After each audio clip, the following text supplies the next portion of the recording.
અરે, આખી દુનિયા ઊંધી થઈ ગઈ છે. અમારા જમાનામાં શિક્ષક આવે એટલે બધા છોકરા સીધા થઈ જાય.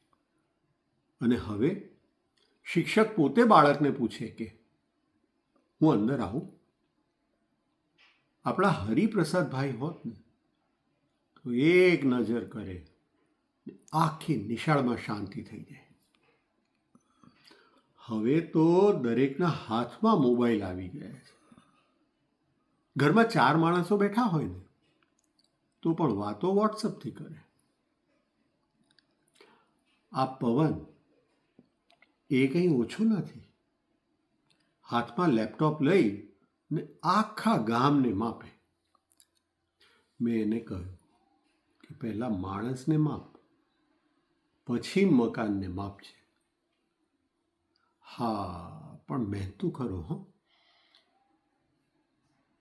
સવારે જો તો કામમાં, બપોરે જો તો કામમાં, સાંજે જો તો પણ કામમાં. અને ધારા એવી દીકરી તો આખા ગામમાં નહીં મળે.